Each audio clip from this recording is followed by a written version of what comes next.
메트라는 표적 유전자에 증폭이 있는 경우가 있어요. 그래서 메트 표적 항암제를 쓰는 경우도 있어서 이렇게 EGFR 1차 치료 이후에 우리가 내성을 얻은 경우에는 이제 유전자 분석을 다시 해서 2차 신약 임상 연구에 참여하실 수 있는 기회가 있다라는 말씀을 드리고 싶고요.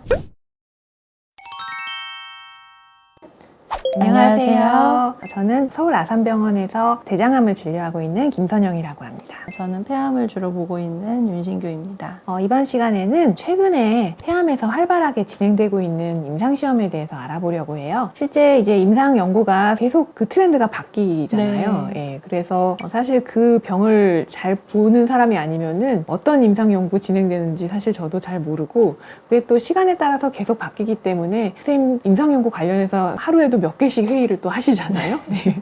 그래서 제약 회사들끼리도 경쟁이 되는 부분이기 때문에 상당히 이제 빠른 트렌드로 확 진행이 되고 있는 경향이 있는데요. 지금 시점에서 2023년 하반기부터 2024년 전반기 정도까지의 폐암 임상 시험 트렌드를 환자분들이 아시게 되면은 내가 어떤 임상 시험에 참여할 수 있는지 좀 정보를 얻으실 수 있는 시간이 될 것 같아요. 임상 연구 사실 살아있는 생물 같아서 자리가 생기기도 하고 없어지기도 네, 하고 트렌드가 맞아요. 이렇게 왔다가 네. 저렇게 갔다가 네. 그래서 약간 1년 사이에도 좀 트렌드가 많이 바뀌는 경향이 있습니다. 그리고 사실 특정 임상 연구를 하나하나 세세하게 소개를 시켜 드리기가 사실 여러 가지 규제상 좀 어려운 면도 있고요. 그래가지고 오늘은 2023년 하반기부터 아마 전반기 정도까지는 이 트렌드로 갈 것 같다라는 최신 임상 연구의 트렌드, 이런 세팅에서는 이런 임상 연구가 최근에 활발히 진행되고 있다라는 거에 대한 말씀을 좀 드리려고 합니다. 3기 비소세포 폐암에서 동시 항암 방사선 치료를 하고 나면 이제 원래는 임핀지라는 면역항암제 1년 유지 치료를 하는데 알크나 러스1, 레트 같은 표적 유전자가 있는 경우에는 표적 항암제를 쓰고 싶잖아요. 네, 네. 예, 그래서 임핀지와 비교해서 표적 항암제를 쓰는 임상 연구가 현재 진행 중입니다. 알크나 로스1, 레트 재배열 표적 유전자가 있는 환자분들은 3기 비소세포 폐암으로 항암 방사선 치료를 하고 나면 요 표적 항암제를 쓰는 연구에 조금 주목하시면 좋겠고요. 두 번째는 이제 요즘에 핫 토픽 있죠. EGFR 변이가 있는 경우에 타그리소 치료 내지는 이제 우리나라 얼마 전 승인됐는데 렉나자라는 네. 항암제로 이제 1차 치료를 하게 되는데 이 치료를 하고 나서 이제 내성이 생기는 경우가 있죠. 1년의 반 정도 내지는 2년 정도가 지나면 결국에는 종국의 내성을 얻게 되는데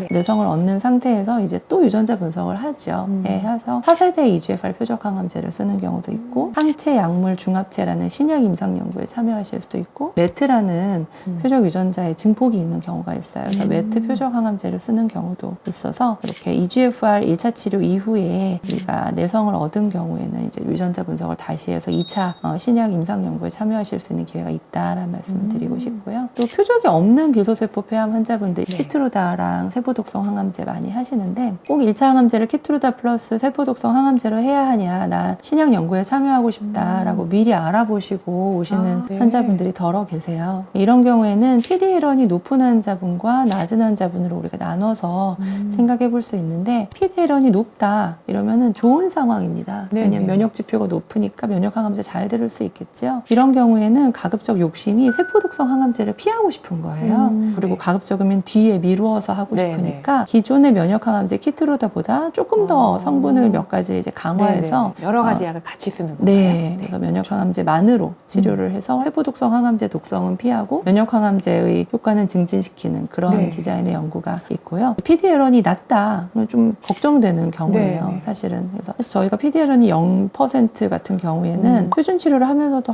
이 환자 나빠지면 어떡하지 하는 사실 걱정을 좀 안고 치료를 하거든요. 그래서 PD-L1이 낮다 이러면은 지금 상황에서 뭔가를 좀 개선할 수 있는 여지, 돌파구를 찾아야 하는데 세포독성 항암제를 항체 약물 중합체 병합 치료로 이제 대치해서 그 두 가지를 비교하는 임상 연구가 지금 현재 활발히 이루어지고 있고 지금까지의 결과를 미뤄봤을 때는 기존의 표준 치료보다는 면역 항암제랑 항체 약물 중합체 병합 요법이 조금 더 나은 것 같습니다. 특히 이제 이런 경우 아까도 말씀드렸지만 우리가 많은 걱정을 가지고 치료를 하는 PD-L1이 0% 환자에게는 되게 매력적인 연구로 다가올 수가 있을 것 같아요.